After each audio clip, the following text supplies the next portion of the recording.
Chapter 90. Heads or Tails.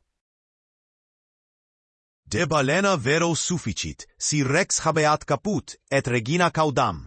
Bracton Elis 3 capito 3. Latin from the books of the laws of England, which taken along with the context means that of all whales captured by anybody on the coast of that land, the king, as honorary grand harpooner, must have the head, and the queen be respectfully presented with the tail. A division which, in the whale, is much like having an apple. There is no intermediate remainder. And based on the context of the law, it is much like having an apple. There is no intermediate remainder. Now is this law. That is much like having an apple.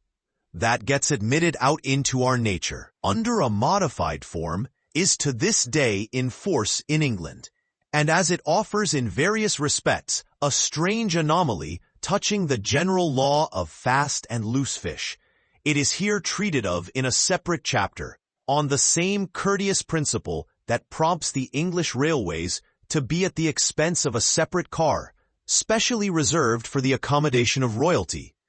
In the first place, in curious proof of the fact that the above-mentioned law is still in force, I proceed to lay before you a circumstance that happened within the last 2 years. It seems that some honest mariners of Dover or Sandwich or some one of the Cinque Ports had, after a hard chase, succeeded in killing and beaching a fine whale which they had originally descried afar off from the shore. Now the Cinque Ports are partially or somehow under the jurisdiction of a sort of policeman or beadle called a Lord Warden, holding the office directly from the Crown. I believe all the royal emoluments incident to the Cinque Port territories become by assignment his. By some writers this office is called a sinecure, but not so, because the Lord Warden is busily employed at times in fobbing his perquisites, which are his chiefly by virtue of that same fobbing of them.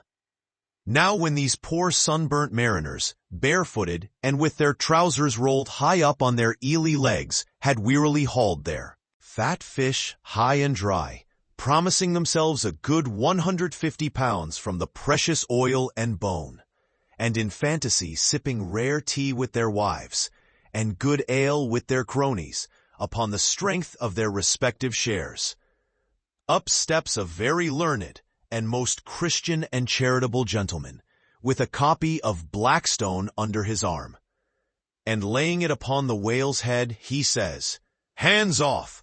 This fish, my masters, is a fast fish. I seize it as the Lord Warden's." Upon this the poor mariners in their respectful consternation, so truly English, knowing not what to say, fall to vigorously scratching their heads all round, meanwhile ruefully glancing from the whale to the stranger.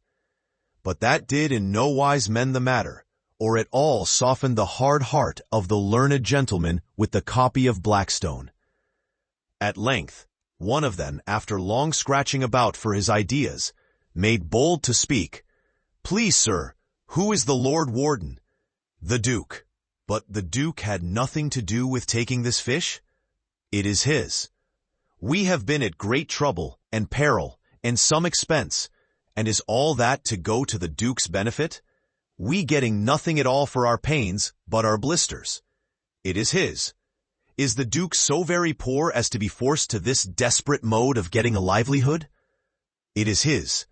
I thought to relieve my old bedridden mother by part of my share of this whale." "It is his. Won't the Duke be content with a quarter or a half?" "It is his."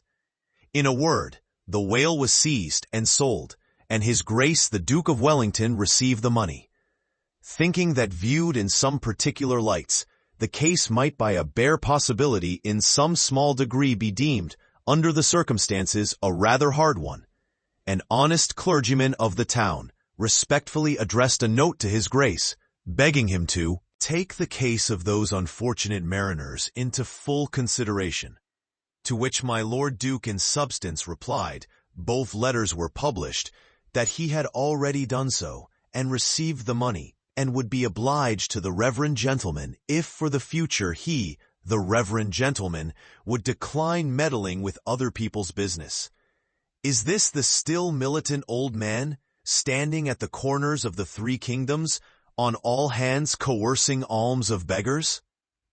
It will readily be seen that in this case the alleged right of the Duke to the whale was a delegated one from the sovereign. We must needs inquire then on what principle the sovereign is originally invested with that right. The law itself has already been set forth, but Plowden gives us the reason for it. Says Plowden, the whale so caught belongs to the king and queen because of its superior excellence. And by the soundest commentators, this has ever been held a cogent argument in such matters.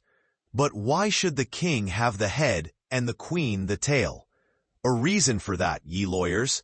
In his treatise on Queen Gold or Queen Pin Money, an old King's Bench author, one William Prynne, thus discourseth, Ye tail is ye queen's, that ye queen's wardrobe may be supplied with ye whalebone. Now this was written at a time when the black limber bone of the Greenland or right whale was largely used in ladies' bodices. But this same bone is not in the tail, it is in the head, which is a sad mistake for a sagacious lawyer like Prynne. But is the queen a mermaid, to be presented with a tail? An allegorical meaning may lurk here. There are two royal fish so styled by the English law writers, the whale and the sturgeon, both royal property under certain limitations, and nominally supplying the 10th branch of the Crown's ordinary revenue.